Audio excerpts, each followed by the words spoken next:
Okay, first technical difficulty out of the way, everyone. Welcome. Thank you for everyone for attending.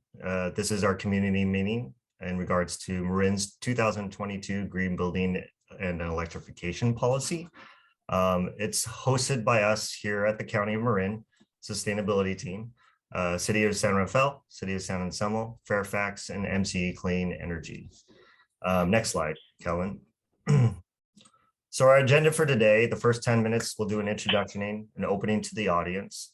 It will follow up 30 minutes with a panel on building electrification and decarbonizing the grid, planning for an all-electric future. That is the theme in the title.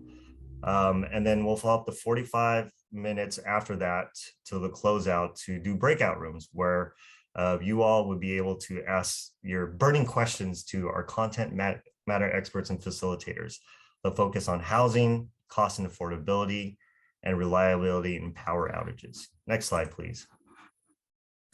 So before we start our agenda, just some ground rules and the typical Zoom canon. First, note that you are being recorded during the panel and breakout rooms. It's currently recording now, so we will be publishing this event publicly on our web pages. Second, the administrator has control of Zoom functions, which means you may be muted, especially when there is background noise. Third, feel free to use the chat functions to ask any questions or make comments at any time.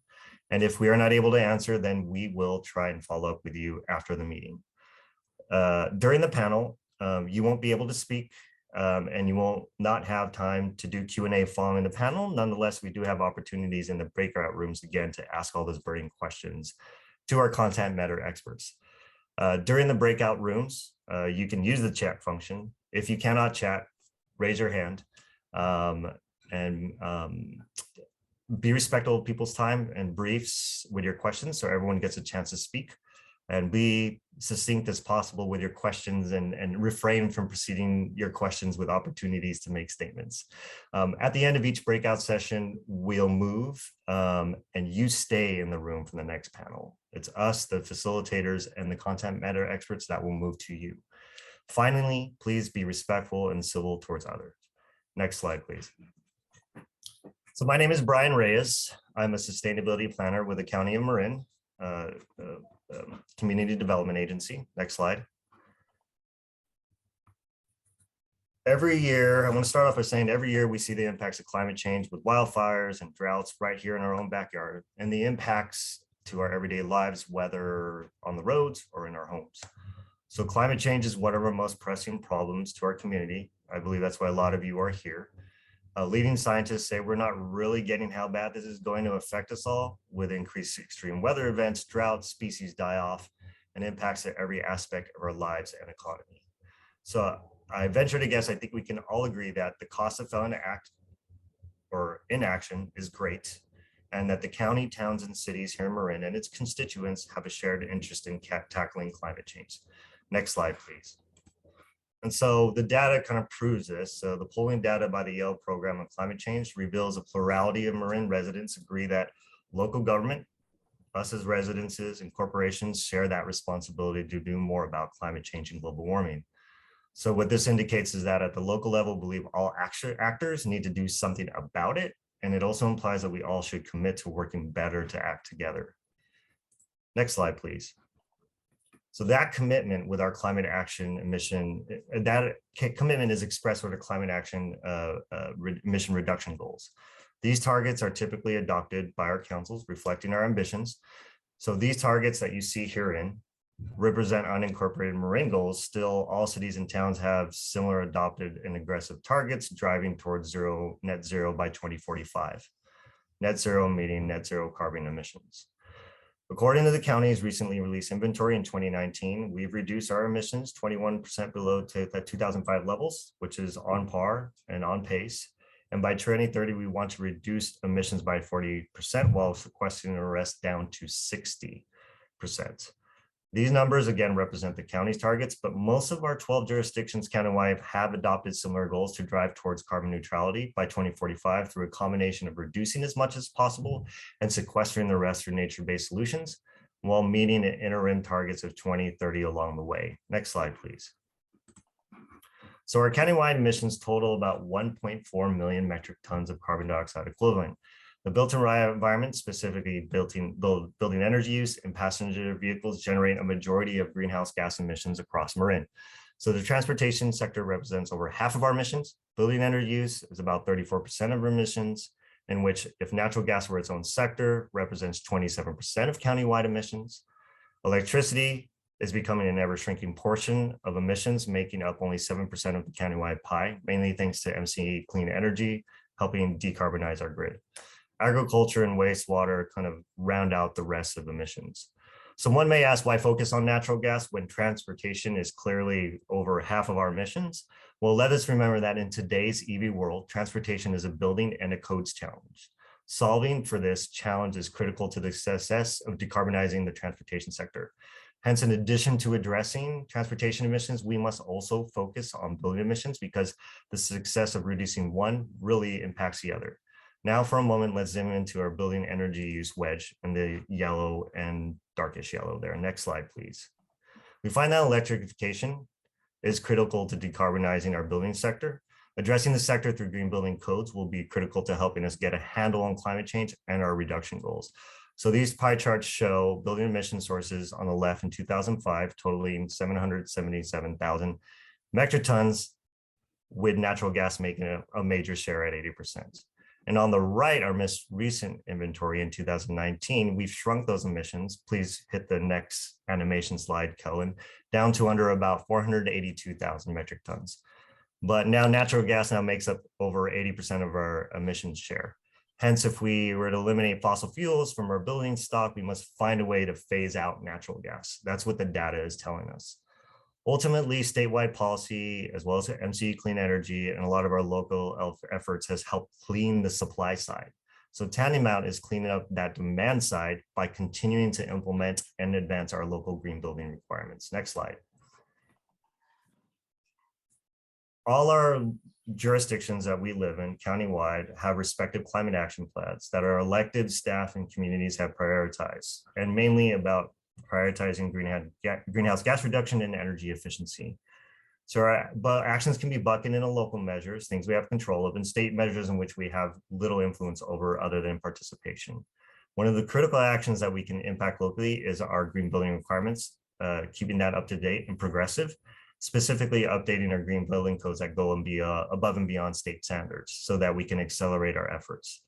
As discussed previously, updating our codes not only impacts the building sector, but also the transportation sector emissions.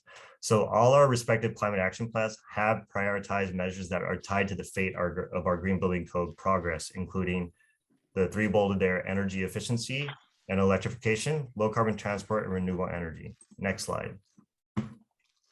So across the state, all roads are pointing towards an electric future, whether it is state policy to decarbonize the entire grid by 2045, heat pump and stove induction appliances becoming more efficient, smart, and gaining rapid market penetration, or EVs on sale at record levels this year in 22 already, or utilities forecasting out 5, 10, or 20 years that electric load will increase while investing in making a more resilient grid. So as it relates to building codes, next animation, I guess. Oh, I'm sorry. Go back one slide.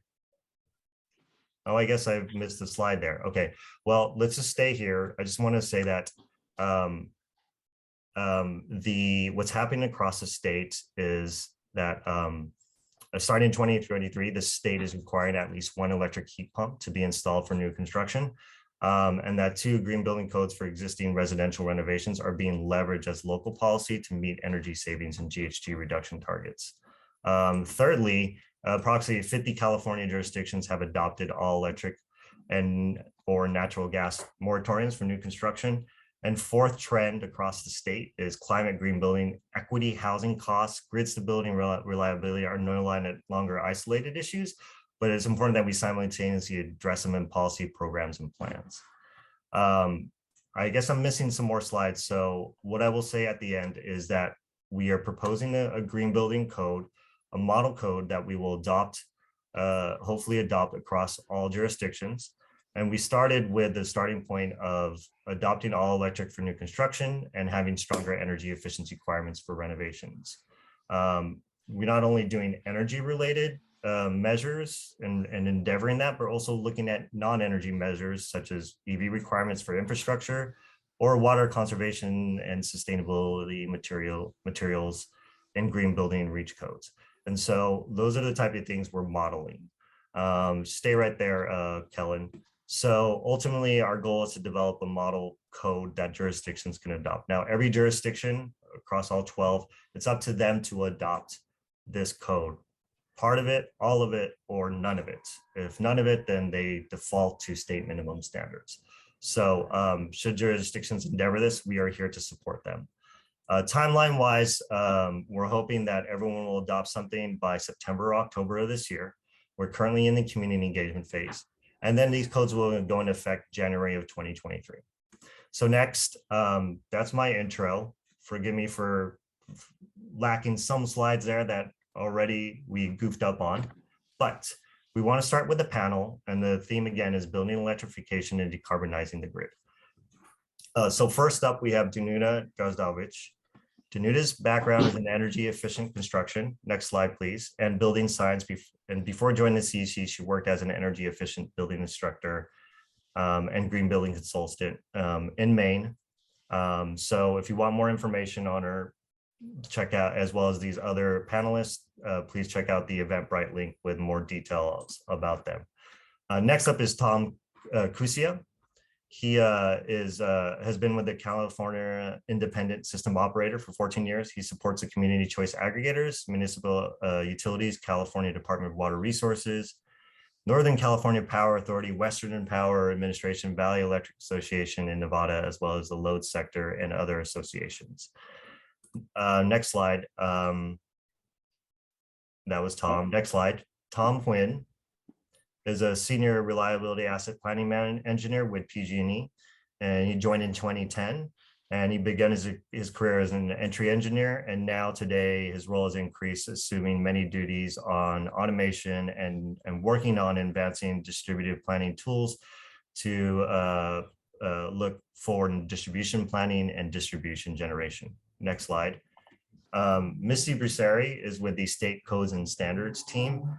Misty is what I call a utility person, and she is very tuned in with what all the local governments do on the local level and creates tools as well as adoption methods and works with adoption for local governments closely to get certain reach codes and electrification codes adopted. So those are our 4 panelists, and I'm going to start off next slide with Danuta Gazdovic with the CEC. Go ahead, take it away, Danuta. Danuta, you might be muted. I am muted. Sorry about that. Next slide, please. So go to the next slide. Thank you. So first of all, what I want to inform you of is the fact that the ability to develop a local ordinance is a very, very powerful tool that you have here in California, and not all states have that tool. So local ordinances give you the opportunity to decide on strategies that you want to enforce in your community that will make it a healthier, safer, and more resilient community. In order to enforce a local ordinance, you have to file it with the California Building Standards Commission. However, if that local ordinance is more stringent than the current version of the Energy Code, you also have to file it with the California Energy Commission and have it reviewed by the Energy Commission. Now, this has been true since the Energy Commission was started in 1974. And I just want to give you with this slide an overview of how many local ordinances we have seen since 1974. So up until 2008, we saw 53 local ordinances total reviewed by the California Energy Commission. So those were the local ordinances that had an energy provision in them. In the 2013 code cycle, and understand that code cycle lasts for 3 years, and then the code is updated. So in the 2013 code cycle, there were only 8. In the 2016 code cycle, there were 20. In this code cycle, 2019, we have seen well over 50. I have 6 in the process right now. So that's 132 ordinances in all code cycles since the California Energy Commission was started. And now let's go back to that other code, to that other slide. Thank you. So here we're focusing in on what we've seen in 2019. The first thing to note is that up until 2019, generally an energy code would have a provision that required the local jurisdiction to be, say, 5% more efficient than the current version of the energy code. So they were requiring energy efficiency, usually with that type of metric. Sometimes the requirement was to use a green code, such as LEED, in order to get a certification, and that way demonstrate that you were more efficient than the energy code. That has changed this cycle. What we have seen come to the Energy Commission are more than 50 local ordinances, many of them requiring all electric construction, and those that didn't requiring electric preferred construction. Electric preferred is a requirement that if you build with mixed fuels, you have to be overall, the building has to be more efficient than the current version of the energy code. 30 are requiring, so far, have required additional solar photovoltaics, often in commercial and institutional and hotel, motel occupancies that don't require photovoltaics in the 2019 energy code. And we're also seeing a lot of emphasis upon additional electric vehicle infrastructure. So this has been a big change. And in addition to these codes that the Energy Commission sees, there are at least an additional 10 or more local governments that have chosen to adopt a natural gas ban. A natural gas ban does not need to be reviewed by the Energy Commission because it is viewed as fuel switching, not necessarily a more efficient use of fuel. So that is my presentation, and I would like to then now pass it on. Thank you, Danuta. Next, we have Tom Crucia with California Independent System Operator. Take it away, Tom. Hi, next slide, please. Good evening, everybody. California is one of 9 grid operators in North America. About 2/3 of the U.S. is supported by an ISO. California ISO is the one of 38 balancing authorities in the Western Interconnection, also known as WEC. If we could go to the next slide. There we go. The ISO is a nonprofit benefit corporation serving over 32 million consumers, and it serves 80% of California and a small portion of Nevada. Next slide, please. Within the balancing authority, the California ISO maintains the reliability on the grid, manages the flow of electricity at the high voltage transmission system, oversees the transmission planning process, and operates the wholesale electric market. For much of the Western US, the ISO operates the Western Energy Imbalance Market, also known as WEIM, which trades energy in 5-minute windows for the balance authority that signed up to participate, and also serves as a reliability coordinator known as RC West. Next slide, please.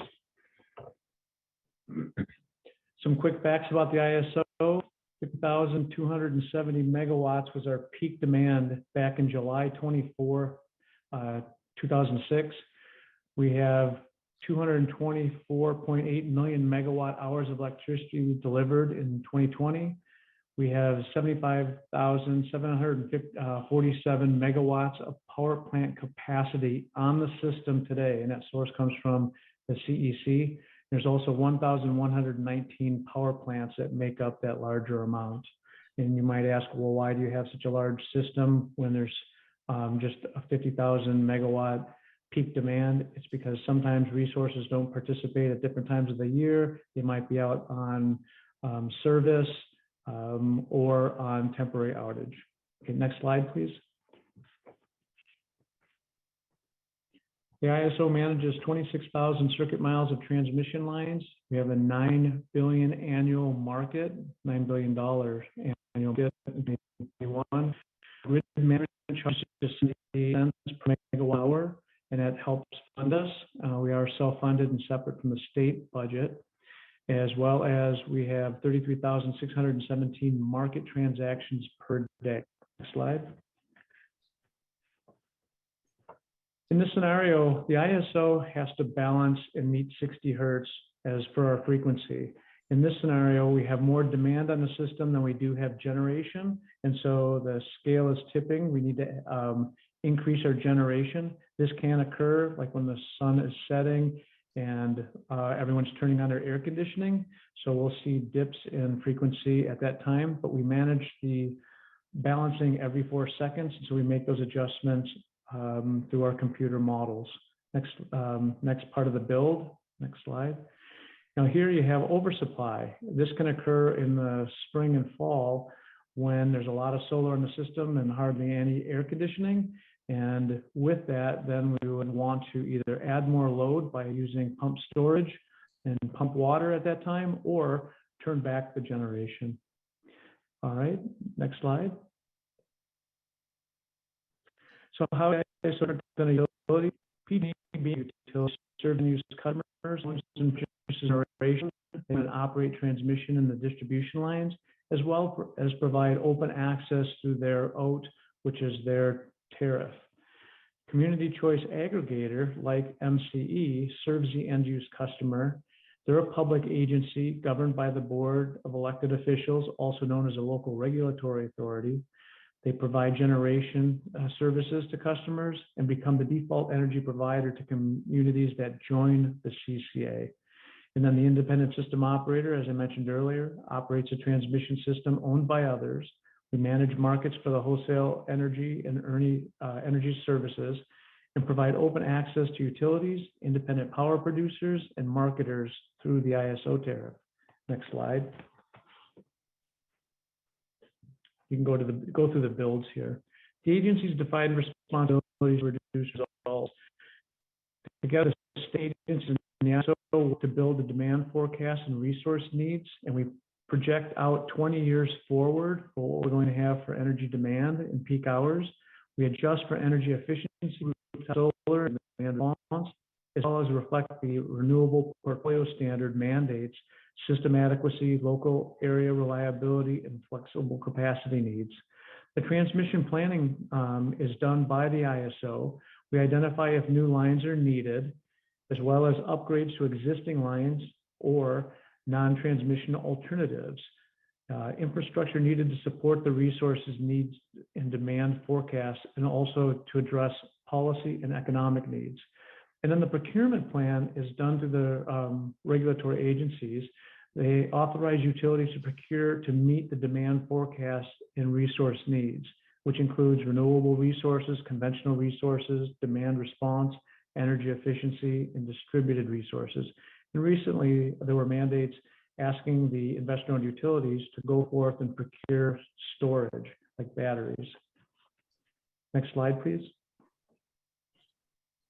What are the emerging issues that we have to deal with? You can go to the slide. Looking at the Renewable Portfolio Standard, goals are changing. It was mentioned early on, and from here in 2030, the RPS is going to requirement is going to be 60% of the energy provided by utilities to be qualified renewable resources, as well as 100% by 2045, and that 100% has to provide consumers with zero carbon resources. Next slide. Hi, Tom. Just sorry to interrupt. There's some people that say your audio might be a little spotty here and there, so maybe you could turn off your video for better bandwidth. Okay. All right. The ISO supports the integration of low and zero carbon energy resources like wind, geothermal, hydro storage, as well as solar to meet the greenhouse gas emission policies. And policies are going to predict that we go to below 20% below the 1990 levels by 2030, and then 80% below the 1990 levels by 2050. Lowering emission is now a regional effort because many of the neighboring state and balancing authorities have similar mandates. Next slide. Reliance on imports. The ISO imports 25% of their energy, or California imports 25% of their energy from the neighboring states. As the largest balancing authority in the West, we rely on these imports to meet our consumer demand, especially in the evening hours when the sun is setting and solar is diminishing, yet loads are increasing as people get home, turn on their air conditioners and their appliances. Because California and the other Western states have renewable mandates, import supplies are getting tighter. So the reduction in available imports along with natural gas plant retirements is spurring the industry to find new technologies, innovation policies to meet these needs and an evolving grid. Next slide. Here, the distributed energy resource growth, as you can see, is astounding. We're adding more and more behind the meter piece solar and meet the projected goals. And I said not only from the behind the meter side, but we're also seeing it on the grid level. Next slide. There's not a one source solution. It's a suite of solutions that are going to help us meet these goals. We're going to need to increase storage on our system to hold the energy when the sun is set, when we have excess energy during the day, and we need it in the evenings when the sun is setting. We're also going to have to improve our demand response participation. We're going to, quite a few of the communities have already added their time of use rates. Renewable portfolio diversity has to be improved, and we're working on that together. The Western energy imbalance market expansion is essential. We're at 77% of the WEC area, and we'd like to increase that much larger, as well as we're looking at regional coordination and the opportunity in the future to have the California ISO become more of a regional player where other states may join us fully, which would help with the transmission and sharing of energy at different times of the day. We all know that we need to add the electric vehicles to our system to reduce our emissions and greenhouse gas, as well as we want to add flexible resources that are fast responding, fast up and down and increasing and decreasing, but also fast on and off. Next slide. With these different deployments of distributed energy resources, we're seeing that it's going to spur a more decentralized system, calling for enhanced coordination at the transmission and distribution interface. These are the substations where the transmission and distribution lines interconnect, and balancing in those areas are going to be critical. So the distribution system operator, which would be like our investment utilities or other utilities, are going to have new roles in their balancing methods and coordinate very closely with the ISO on the upper high voltage transmission grid. And PG&E will talk about this a bit more. Next slide. So again, coordination and cooperation is essential to ensure interconnection of distributed energy resources and feasible energy transactions. So with that, we'll be turning it over to PG&E. Thank you, Tom. And next we have Tom Nguyen with PG&E. Tom, go ahead and take it away. Thank you. Yeah, that's a great segue. The one thing I want us to all think about is sort of this overarching question I think most of you guys have, which is how does PG&E, or more generically, how do all the utilities prepare for this grid of the future, where we're seeing a lot of changes on the grid, from electric vehicles to battery energy storage to solar and so forth, right? How do the utilities, again, prepare for such dramatic change to the electric grid? And as Tom just mentioned, there's different variety of solutions, while also there's impacts to the electric grid, which make it challenging. So I'm going to get to the answer to that question a little bit later, but let's talk about the PG&E system just a little bit. Just as a preface, I will ask for a right click, and there's a little bit of animation just as a FYI. So next slide, please. So briefly about PG&E, right? Just wanted to cover, PG&E covers a wide variety of areas from all the way up to the almost Oregon border, all the way down to Bakersfield. That's 70,000 square feet of miles with just diverse typology, right? We're talking about areas where it's very condensed, load. For example, I'm sorry, I'm going to turn off my audio or turn off my video. We're talking about the very suburbs of the Bay Area to other suburbs within the Sacramento or even the Napa or Marin area, right? And then we're talking about rural areas where we have a lot of agricultural pumps and where the load may be very spread out from the general population, right? And the differences between that area that we cover as well is very dramatic in elevation, right? We all probably acknowledge that the elevation changes from where the Bay Area is to the Central Valley has different dramatic changes to how we operate and plan for the system, really. Next slide. So in this slide, I wanted to give us a little bit of context of how the electric system is built, not just PG&E system, but how you may generally see it. If you're not familiar with the general system of how the electric grid works, there are pictures below, but essentially we're so used to the traditional methods of how power is transported, right? We have a central generation plant, whether it's coal, nuclear, fuel, and then it goes over to our transmission lines. That power is being carried over. Then it goes to transmission substations, where it steps down that voltage to a sub-transmission level. It just means a different voltage, but it makes it more economical for the utilities. And then as it spreads out even more, it goes eventually to distribution substations, where it essentially meets its last step, going on to the distribution circuit, where it gets out to US customers, right? This is the very traditional way of how power flows. But we all know that the landscape of the power grid is changing, right? So if you can right click, we know that solar is being added to our facilities, right? It's being added to your commercial, industrial facilities to help not only meet some of the GHG or RPS goals, but also help with your energy rates and help with California, right? What does those solar do to the electric grid? Right click one more. I want you to pay attention to those power flow or those red lines that we saw.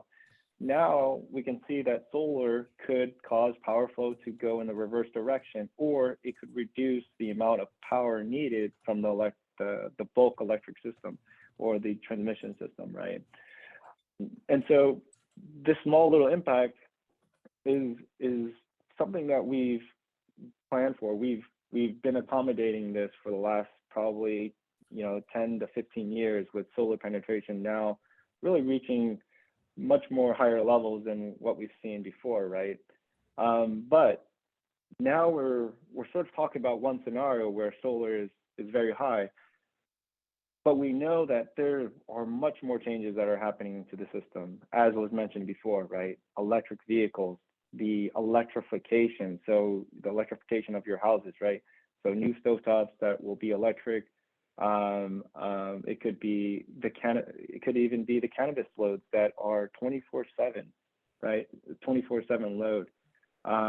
It could be also some of the Tesla charging stations that we're seeing out in the field. It's also battery energy storage systems that we're seeing. So all those changes that we're seeing, like slightly here and there today, it will be tenfold or 20-fold in the next few years, right? Or in 2030 or 2045. So those things are changing. Again, going to the point of how does PG&E or how do utilities plan for this? Well, traditionally, it's always been that we upgraded our system. We add a new distribution substation, or we added equipment at our distribution substation, or we added equipment on our distribution circuit in order to accommodate those new load or to accommodate the new facilities. Well, we're trying to now think of how would that grid of the future all come out to play, right? Because we're talking about electric vehicles potentially charging back to the grid, or powering the grid. We're talking about battery energy storage coupled with PV that could offset truly what you're seeing or what your demand is. Next slide, please. So again, going back to the original question, how does the utilities prepare for this situation, right? And the greatest way to think about it is we want to prepare by gathering a lot of information, load data, basically from your usage as well as other usage from all different levels of sites, right? Whether it's commercial, industrial, residential, and we're looking at all that data, and we're using that data to try to forecast out what that will be in the future. So using the data that we have now, forecasting out and predicting where we would need to be 5 and 10 years from now. Next slide, please. And I'll leave it at this. The way we're doing capacity planning and our planning for the system reliability, these are the traditional ways of how we do it, but it's going to change, and it's going to involve a lot. I'll leave it at this with this sort of ending note. The way we need to work, the way we need to plan is actually working all together. Working with the counties, working with the CCAs, working with the ISO, understanding each and one of our roles and seeing what our objectives are, and just working together, communicating, and understanding that the electric grid needs us all to work together in order for us to support it. So to answer that original question, it's working together with everybody, with communities, with the corporates, with the ISO, with the local agencies, and so forth. And then 2, gathering data and planning on it, forecasting, making sure that we're meeting the mark. With that said, I will let it go to the next individual. Great, thanks, Tom, and thanks for that sentiment after in terms of collaboration and coordinating, something historically we haven't done and continue to struggle with at the state, local, and regional level, and so it's super important moving forward. So representing the local level, we did have Heather Hines from City of Petaluma originally scheduled, but she had an emergency.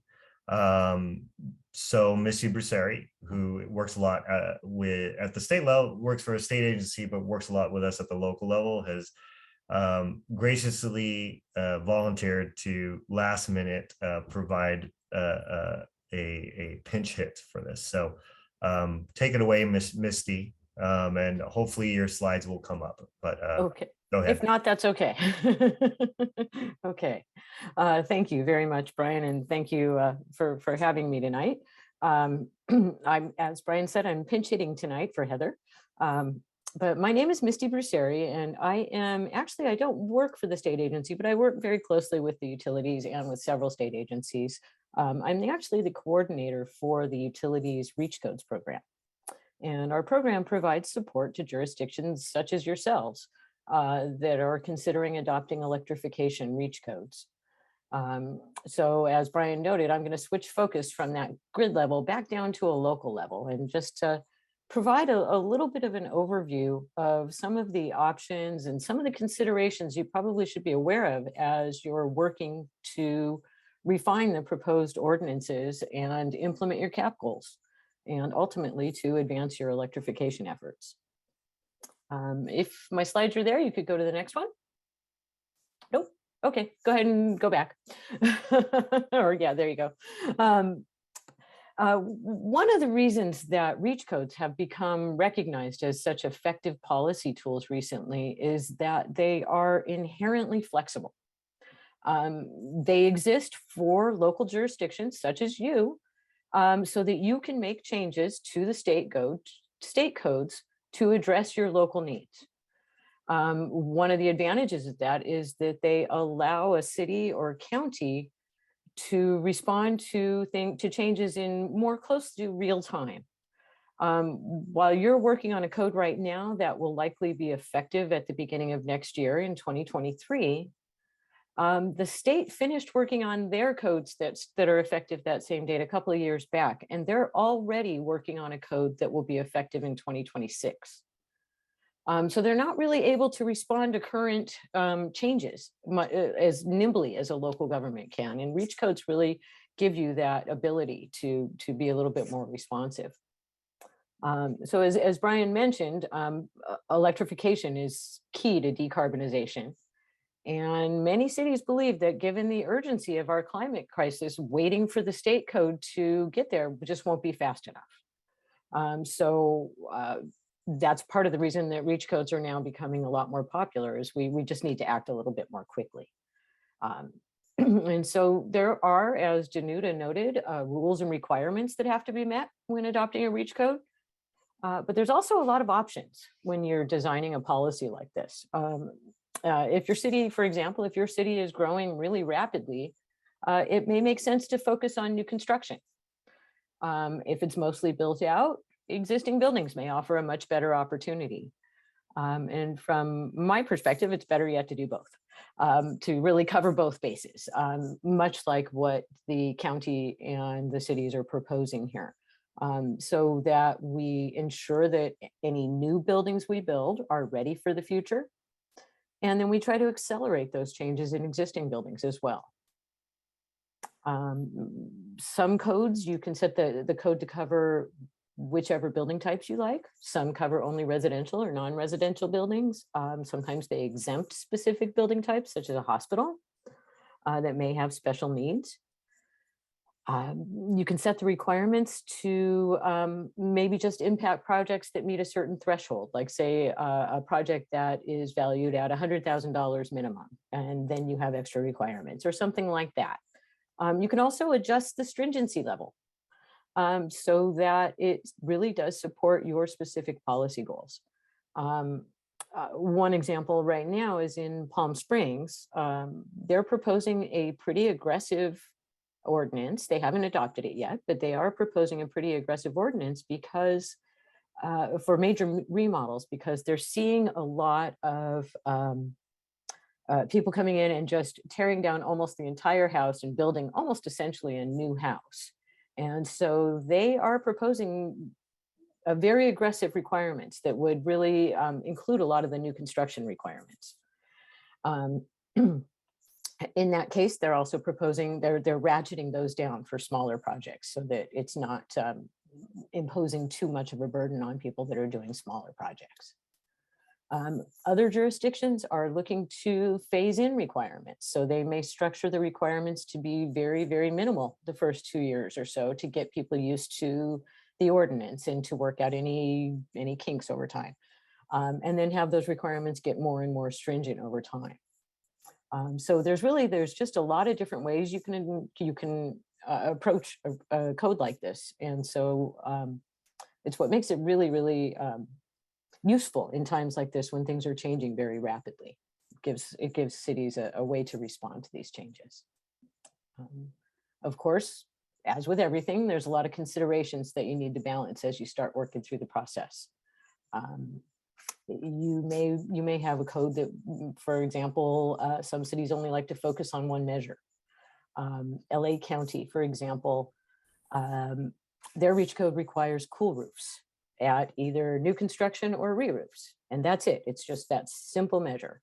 Other jurisdictions require a PV system, a photovoltaic system, solar system on additions, similar to the requirements for new construction. Missy, just to let you know, we have about a minute left in the presentation. Okay. At the other end of the spectrum, you could set a requirement that Januta, such as Januta was talking about, where you require people to maybe exceed the base code by 10%. So there's a lot of different considerations, and I'm going to kind of go quickly through a few of these here. But one of the things that I think is really important is being aware of unintended consequences when you look at this. In this cycle, we had a lot of cities that adopted all electric codes, but were concerned about gas cooking. And so they adopted exemptions for that one use. And while that did actually result in a very big reduction in on-site gas use, there was an unintended consequence of having to still install all of the same infrastructure to now serve what is a very, very small load. And so that infrastructure is going to be in place. It's never going to get paid back. It's never going to be worth the investment because there's just such a small load. So you just kind of got to watch that. One of the others that I've seen that comes up often are ADUs, or accessory dwelling units. In many cases, some jurisdictions, they decided to exempt ADUs in order to encourage more construction, more affordable housing, whereas others saw this as a lost opportunity. And they felt like that would be putting the potential occupants at a disadvantage. By not requiring that equipment, those occupants will likely have to face a retrofit later, much more expensive than doing it at new construction. And also they won't be able to take advantage of the technologies we have available, such as using that abundant PV during the day to heat the water in a heat pump water heater, and then coasting through the more expensive peak times. So just kind of keep in mind that there's a lot of different considerations. But really the reach codes in this last cycle were, I would say, invaluable for pushing the state code forward. The local role here leading the state is just, the opportunity is huge right now. And given the urgency, given the changes that we need to implement at basically all levels of our economy, this kind of quick local action is going to be increasingly important to begin accelerating these changes. Thank you. Great. Thanks, Misty. And thank you all the panelists for setting the stage for our breakout rooms. We want to get to that so that all of you who are participating can really ask questions of our content matter experts. So again, thank you all, and everyone will go in the breakout room. So everyone just pause for a second. And what we're going to do is we're going to auto assign a lot of you to the breakout rooms. So Kellen and Julie, if you could start doing that. And then what will happen is we will rotate the panelists and the facilitators and the content matter experts to you. So it'll be 3 rotations. And again, the focus is on housing, cost and affordability, and reliability and power outages. So go ahead and Julie and Kellen start assigning, and let me know when you are ready.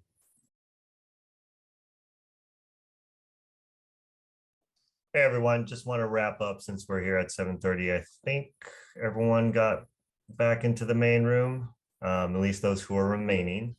And yeah, so thank you everyone for participating, and for those who stayed on.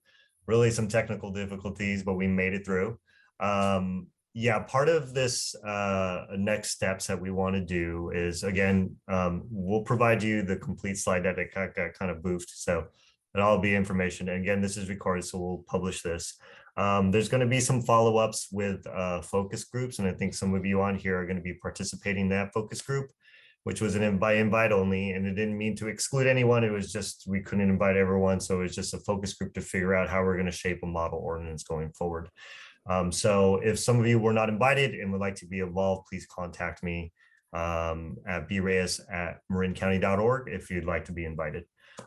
So to wrap up, I want to thank everyone. I know that this was just sort of a informational here's sort of laying out these complicated subjects all in somehow in an hour and a half.